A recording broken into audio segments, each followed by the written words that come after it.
Astro lineage channel में आपका स्वागत है।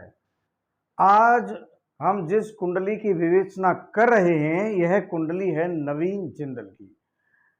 नवीन जिंदल एक ऐसा नाम है जिसको व्यापारी वर्ग में सभी जानते हैं, क्योंकि ये एक अमीर घराने से आते हैं।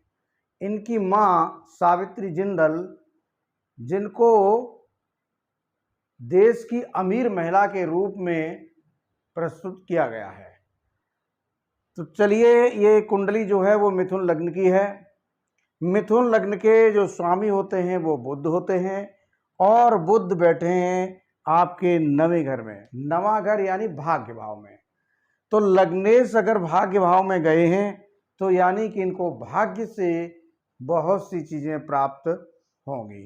अब यहाँ पर कुंभ राशि है, बुध कुंभ राशि में और सूर्य भी साथ में ही बैठे हैं, तृतीयेश इनके होते हैं, और यहाँ राहु और केतु की भी एक्सेस है।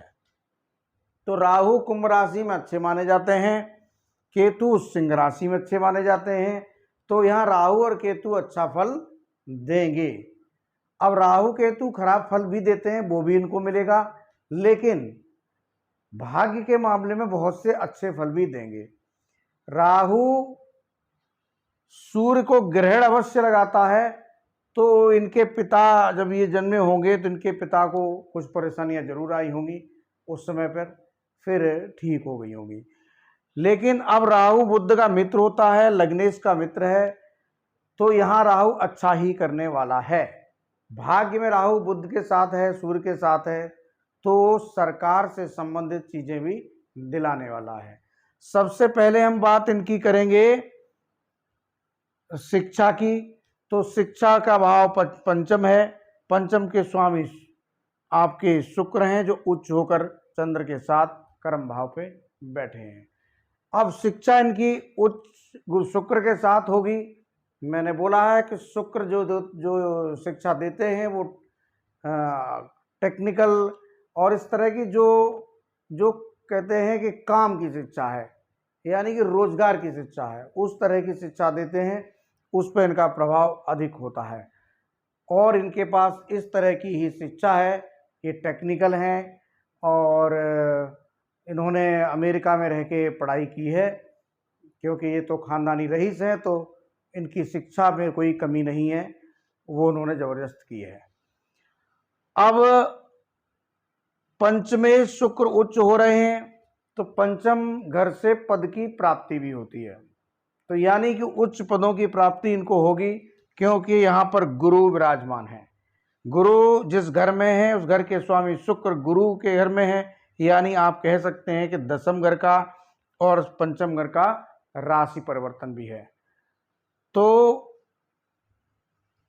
ऐसे में इनका सरकार से संबंध जुड़ता है, और शुक्र गुरु का संबंध, इसका मतलब बहुत उच्च संबंध।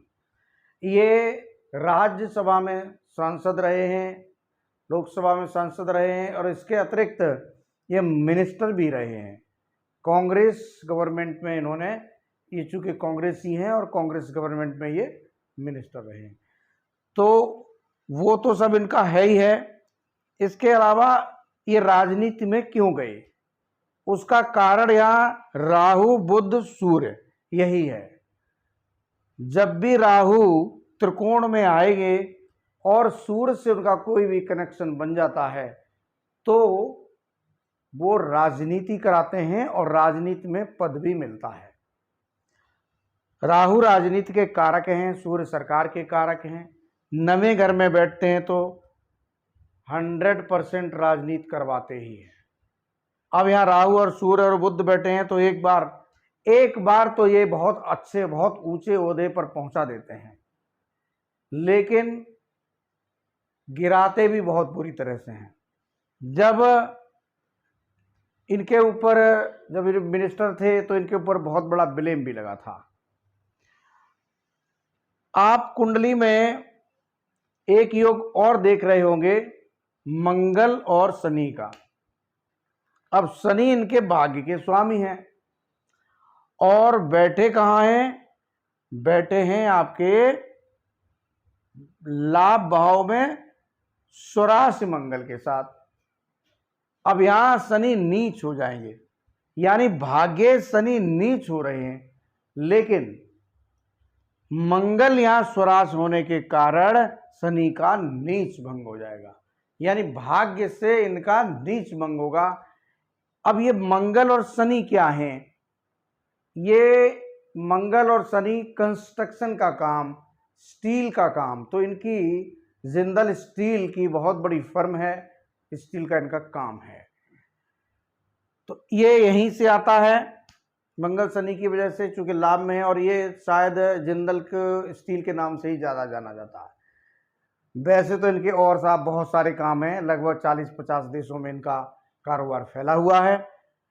तो जैसे एजुकेशन का काम है तो वो यहाँ से आपको दिखेगा। दसम भाव और शुक्र का, गुरु का राशि परिवर्तन है, तो ये पंचम घर आपका शिक्षा से संबंधित होता है, दसम घर कर्म का और चंद्र हैं, तो ये एक जबरदस्त योग है शिक्षा के क्षेत्र का। तो इनके शिक्षा के क्षेत्र में इंस्टीट्यूशन वगैरह इस तरह के बहुत हैं, तो वो सब है इनके पास है। शुक्र और चंद्र का योग यहाँ पर बहुत अच्छा होता है, वो इसलिए जैसे यहाँ भाग्येश का और लाभेश का योग बनाता, वैसे यहाँ धनेश का और आपका पंचमेश जो शुक्र होते हैं, ये दोनों धन कारक ग्रह हैं। शुक्र और चंद्र दोनों ही धन से संबंधित होते हैं, और वो बैठ गए इनके कर्म पर उच्च हो गए। मीन राशि में चंद्र भी अच्छे होते हैं, तो ये कर्म पर कितना जबरदस्त योग बना हुआ है। ये धन से संबंधित, सुविधाओं से संबंधित, गाड़ी और ये जहाज, हवाई जहाज, हेलीकॉप्टर, जेट, इनसे संबंधित है, तो ये उच्च सुविधाएं इनके पास हैं ही। तो ये इस तरह से कुंडली है। इसमें एक थोड़ा सा दुर्योग भी है, सूर्य, बुध और राहु, यानी कि बुध यहाँ के लग्नेश हैं। हालांकि ये बुध और राहु मित्र हैं, तो बहुत खराब नहीं है, फायदे ज़्यादा हैं, लेकिन एक बार ऐसा समय जरूर आएगा जब इनको मृत्यु तुल्य कष्ट भी होगा। उसका कारण सिर्फ ये है कि लग्न को सूर्य बुध राहु के साथ है, तो इस तरह से एक बार कष्ट तो होगा, लेकिन उससे ये निकल जाएंगे, क्योंकि गुरु जो बैठे हैं पंचम त्रिकोण में, गुरु की दृष्टि लगन पर भी होगी और इनकी दृष्टि सूर्य बुध और राहु इन पर भी होगी। तो इस दृष्टि के कारण से इनका बड़ी से बड़ी दुर्घटना से ये निकलने का भी योग है। आप लोगों ने कुंडली को समझ लिया होगा। आप लोग चैनल को लाइक करें, सब्सक्राइब करें। धन्यवाद।